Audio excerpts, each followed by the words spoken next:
یاد رکھیں اللہ تین طریقوں سے دعا جو ہے اس کو آنسر کرتا ہے. یا اللہ اسی وقت دے دیتا ہے امیجیٹلی، یا اللہ جو ہے اس کو تھوڑا سا ڈیلے کرتا ہے، کیونکہ ظاہر ہے اللہ تعالیٰ اس بندے کو مزید نکھارنا چاہتا ہے. اللہ چاہتا ہے یہ میرے پاس آتا رہے، مجھ سے مانگتا رہے.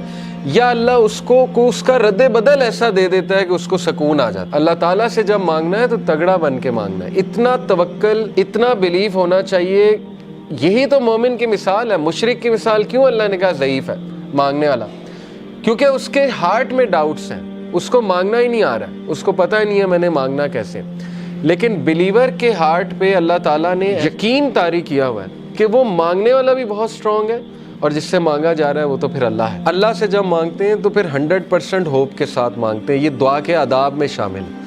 اللہ کے نبی صلی اللہ علیہ وسلم نے فرمایا تمہاری دعا تب تک قبول ہوتی رہے گی جب تک تم یقین سے مانگو گے. جیسے اس میں تھوڑا سا ڈاؤٹ آ گیا، جیسے اس میں یہ بات آ گئی کہ پتہ نہیں اللہ کرے گا نہیں کرے گا، تو وہ دعا پھر فالٹی دعا ہے، اس میں پھر کمی ہے. اس دعا میں اس میں پھر بہت زیادہ یقین آنے کی ضرورت ہے. تو اس لیے ان چیزوں پہ ورک کرنا چاہیے. دیکھیں ویلیو ایڈڈ چیزیں یہی ہے کہ اپنا یقین بڑھاؤ، اپنا توکل بڑھاؤ. یہ ہمارے کلچر میں ایک بات بڑی ہے نا کہ واسطہ دیتے ہیں، وہ کسی ولی کا واسطہ دیتے ہیں. اللہ کو نمبر 1 اپنے نیک اعمال کا واسطہ دے سکتے ہیں. جیسے وہ واقعہ ہے کہ 3 لوگ غار میں تھے، پتھر سامنے آ گیا، سٹک ہو گئے، نکلنے کا چانس ہی کوئی نہیں. اللہ نے پتھر ہٹا دیا. ایک نے کہا اللہ میرے ماں باپ سو گئے تھے، میں دودھ کا گلاس لے کے کھڑا رہا تجھے راضی کرنے کے لیے کہ اٹھیں گے تو میں پلا دوں گا، تو میں ساری رات کھڑا رہا. اگر تجھے یہ عمل پسند آیا تو اس کو پیچھے ہٹا دے. اللہ نے پیچھے ہٹا دیا تھوڑا سا.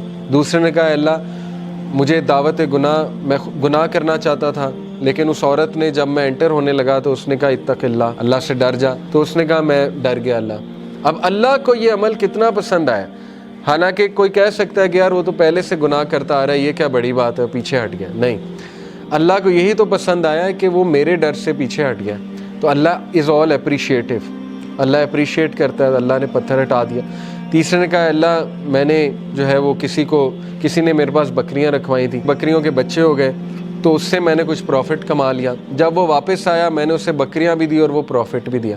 یعنی اس لیول کی آنیسٹی. تو اللہ اگر تجھے یہ پسند آیا ہے، تیرے لیے کیا تھا اور تجھے راضی کرنے کے لیے، تو پتھر مکمل ہٹ گیا.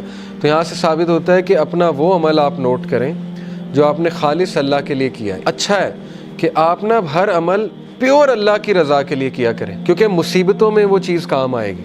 ٹھیک ہے نا، جب آپ پہ مشکل وقت آئیں گے تو آپ وہ کوٹ کر سکتے ہیں. اس میں کوئی پرائیڈ نہیں ہے کوٹ کرنے میں، بلکہ تو اچھی بات ہے کہ اب آپ اپنا ہر عمل میک شور کریں گے کہ وہ اللہ کی رضا کے لیے ہو، خالصتاً میں اللہ کو راضی کرنے کے لیے کروں. اور یہ کہ اللہ کے ایٹریبیوٹ سے اسے پکارا جا سکتا ہے، اللہ کو اس کے ناموں کا واسطہ دیا جا سکتا ہے. اے اللہ تو الجبار ہے، تو الفتاح ہے. الفتاح کون ہوتا ہے؟ راستے کھولنے والا. جب سارے راستے بند ہیں تو اللہ الفتاح ہے. تو یہ ہے اصل میں دعا کرنے کا طریقہ اور دعا کرنے کا ادب.